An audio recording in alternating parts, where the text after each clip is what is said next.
They said she was a disgrace, and on the night she gave birth, they locked her outside. The rain showed no mercy.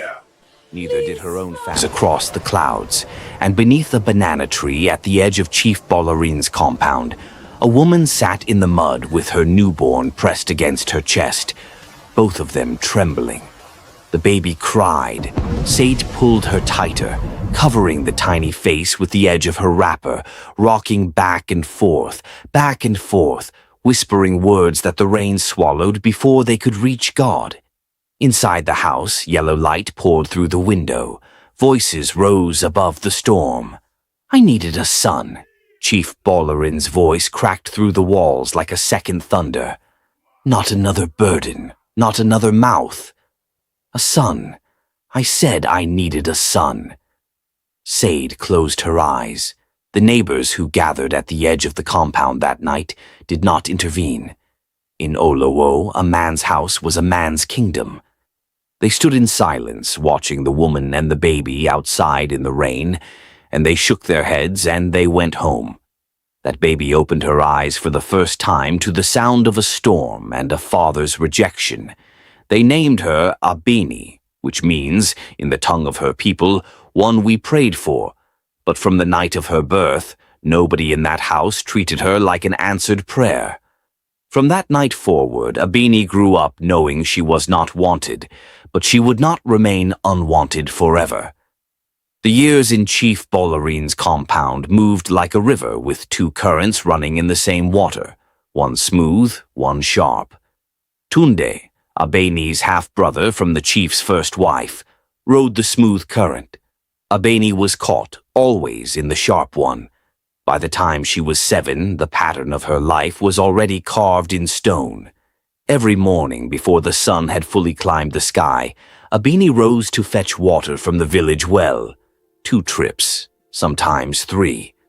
While Tunde slept behind mosquito netting in his wide room, Abeni balanced clay pots on her small head and walked barefoot on roads that cut her feet. She watched him through the window.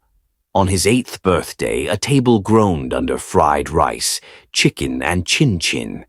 A new bicycle stood propped against the wall, red and shining. Tunde squealed with joy and ran circles around it. Neighbors clapped. Chief Ballerin laughed the way only a proud father can, wide and unashamed. That evening, Abeni ate rice scraped from the bottom of the pot, standing by the back door. Nobody looked her way. She was 9 when her school fees went unpaid for the first time. The teacher called her name in front of the class. Abeni, your fees. Sir, my father said, I don't want stories. Fees or go home. She went home. She sat by the roadside and sold firewood for 3 days until her mother Sade borrowed enough from a neighbor to send her back. When Abeni returned to class, the children stared at her like she carried something contagious. In the village, people whispered, that is Chief Ballerin's outside child, the girl under the tree, the one he does not claim. Sade heard every word and said nothing. She smiled at Abeni every morning, braided her hair carefully, and pressed her close at night. But she never cried in front of her daughter. Pain she carried alone, folded small, tucked somewhere deep in her chest where it could not poison the love she gave. Still the injustice stacked like firewood. One afternoon, Abeni came home to find her torn slippers missing.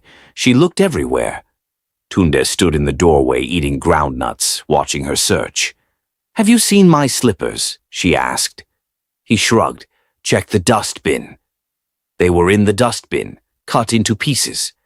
Abeni stood very still for a long time. She did not cry. She did not shout. She picked up the pieces and walked to her mother. Sade looked at the broken slippers. She looked at her daughter's face, that face that held everything together, even when everything was falling apart. Mama, Abeni said quietly, why does he hate me? Sade pulled her close. It is not about you, she whispered. Men like your father, and they fear what they cannot control. And you, my daughter, you are too strong for him to control. That is why he is afraid." Abeni did not fully understand it then, but she held the words anyway. Then came the year she was 14, the year everything nearly ended before it began. It started as a headache, then fever. Then she could not stand. By the third day, Abeni's body was burning from the inside out. Her eyes rolled. She could not keep water down. Said knelt beside her mat in the back room and pressed cold rags to her forehead with shaking hands. She went to Chief Bolarin. "Abeni needs a hospital," she said. "Please. The malaria is severe. She needs medicine." Chief Bolarin did not look up from his newspaper. "Let her mother handle her. I already have a son to protect." Said stood in the doorway. For a long moment she looked at this man, the father of her child, the man she had served and endured. And something inside her hardened into iron. She left his presence without another word. That same evening she went door to door across the village. She borrowed from a widow. She borrowed from a trader. She sold her only good wrapper, the one she wore to church, the one her own mother had given her, to the fabric seller for 2,000 naira. It was not enough. She borrowed more. She carried Abeni to the clinic on her back. For 3 days, Abeni drifted between sleep and fever. On the 4th morning, she opened her eyes and the ceiling was still. The burning had broken. Said was asleep in the chair beside her, still in the clothes she had worn for 3 days. Abeni looked at her mother, at her tired hands, her chapped lips, the lines on her face that had not been there before. And something locked into place inside her chest. A decision that felt older than she was. That night when Said woke, Abeni reached for her hand. "Mama," she said. Her voice was still weak, but her eyes were steady. "One day I will build you a real home. A real one, with good walls and a door that locks. I promise you." Said pressed her daughter's hand to her lips and did not speak for a long time. "I know," she finally said. "I know." She was 18 when the school fees stopped completely, 3 months behind. The headmaster had been patient. Then he was not. Abeni packed her books on a Thursday and did not go back. That night she lay awake listening to the sounds of the compound, Tunde's music playing from his room, the generator humming, her father's deep voice somewhere inside. She thought about the clinic, the wrapper her mother had sold, the years of fetching water in the dark. She made the decision before morning came. "I'm going to Ajara City," she told Sade at dawn, while the rest of the house slept. Sade's face went through every emotion in silence: fear, sadness, something that looked like relief, and then fierce, quiet pride. "I have some money," Sade said. She reached under the mat and pulled out a small folded cloth. Inside was 3,000 naira, coins and crumpled notes saved in secret over years. "It is not much. It is everything," Abeni said. She told her father before she left. She stood in his doorway and said simply, "I am leaving." He looked at her for a moment, then looked back at his tea. Tunde leaned against the wall nearby and laughed. "Ajara City will swallow you whole," he said.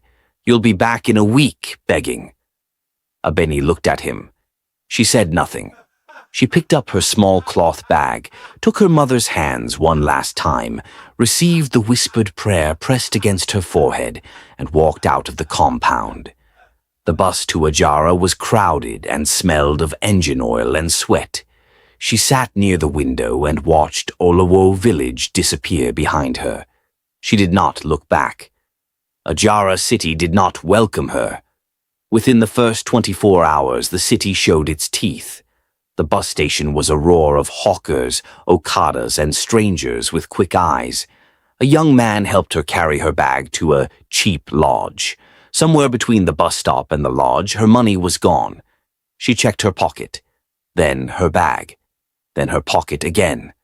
3,000 naira. Every kobo her mother had saved for years. Gone. She sat on the steps of a closed shop that night with her bag on her knees and nowhere to go. The city moved around her like a current she had no strength to swim against. She ate nothing. She slept in short bursts, waking at every sound. The second day, hunger became a serious conversation. A woman at a roadside stall offered her a meal in exchange for dishwashing. She accepted. That evening, a man in a starched shirt approached her about a cleaning job at a big hotel. He needed only 500 naira as registration. Her stomach told her something was wrong. She walked away fast.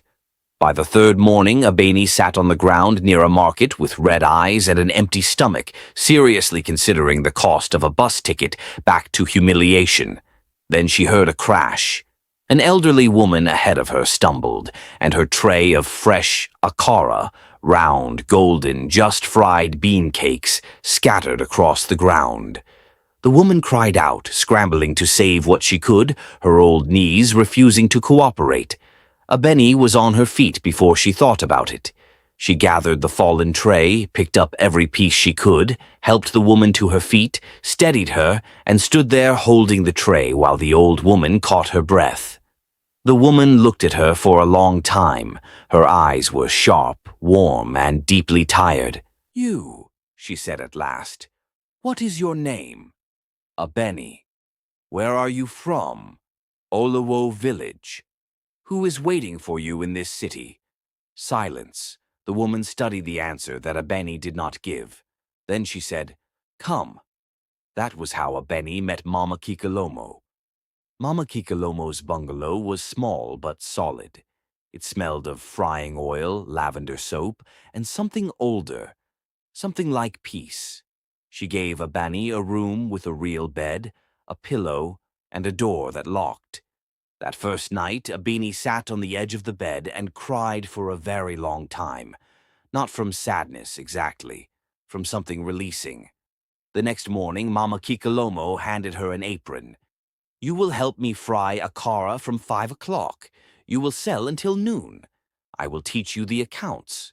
When you learn, you will have your own share." "Why are you doing this?" Abeni asked. Mama Kikelomo looked at her with those sharp, warm eyes. "Because someone did it for me once, and because I have been watching people all my life, and I know a fighter when I see one." She paused.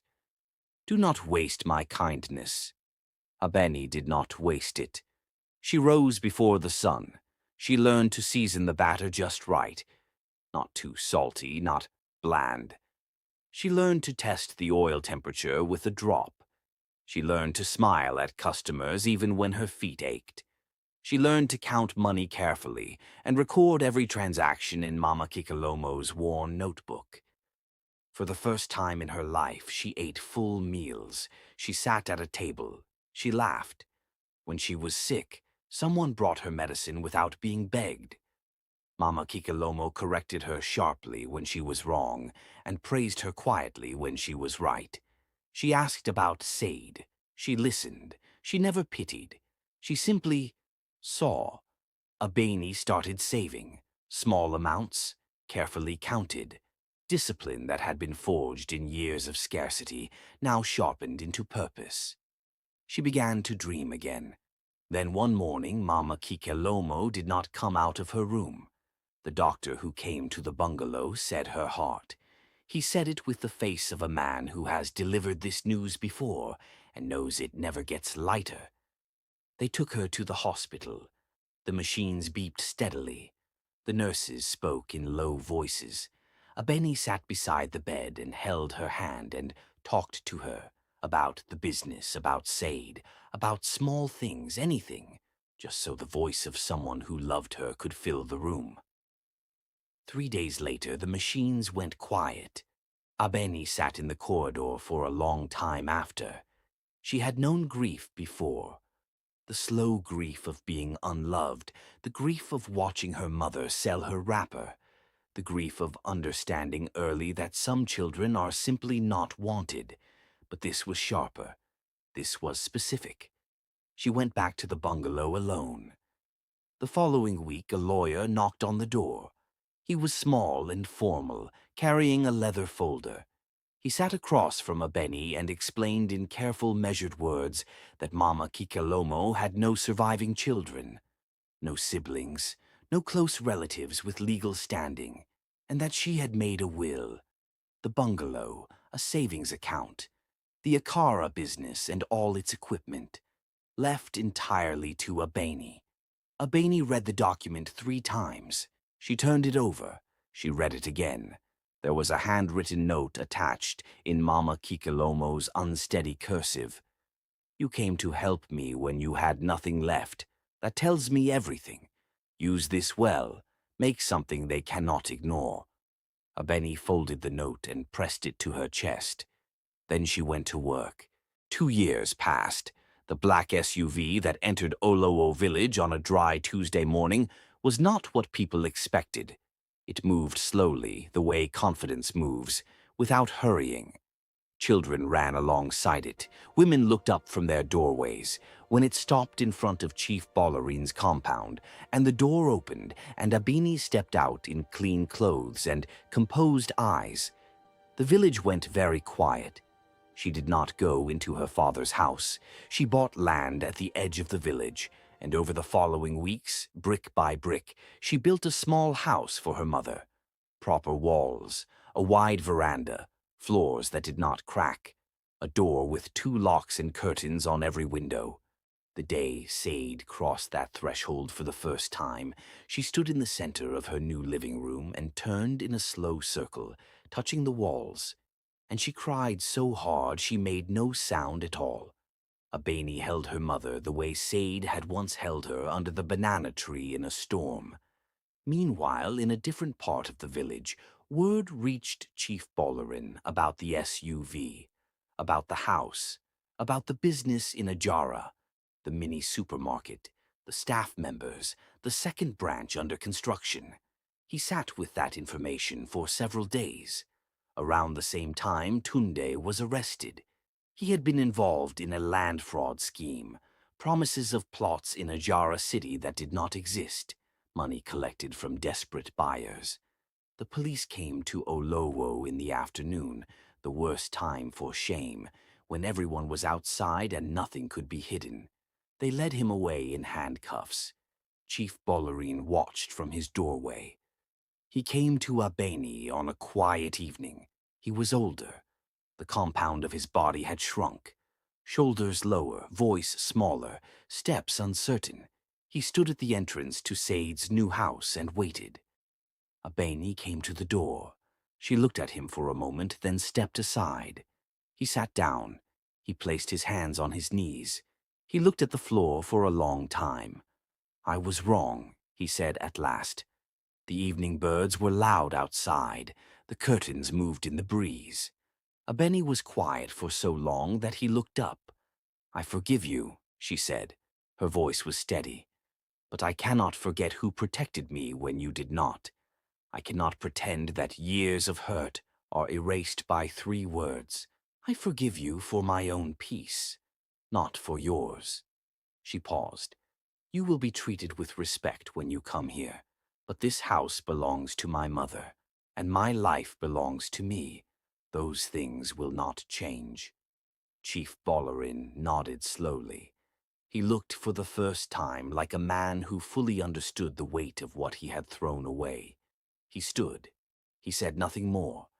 He walked back into the evening. Abeni watched him go. Then she turned back inside, to the sound of her mother humming in the kitchen, to the smell of food on the stove, to the soft light filling every corner of a home she had built from a whispered promise and a refusal to be destroyed. On the veranda of her new house, Sade sat in the evening light with her hands folded in her lap. Around her, children played. The road beyond the gate carried the ordinary sounds of village life, voices, bicycle bells, laughter. In Ajara City, the second branch of Abeni's supermarket opened its doors on a Friday morning. Staff members moved in neat uniforms. Customers filled the aisles. And somewhere between those two images, the mother at rest and the daughter in motion, the story of Abeni found its shape. Not a story of revenge, not a story of luck. A story of a girl who was left outside and decided that outside was where she would learn to build. The daughter they left outside became the woman who built her own doors. If this story moved you, please like this video, hit subscribe, and drop a comment below. Tell us, which moment hit you the hardest? Was it Sade selling her wrapper? The hospital promise? The inheritance? Let us know, and share this with someone who needs to hear it today. We will see you in the next one. Asterisk.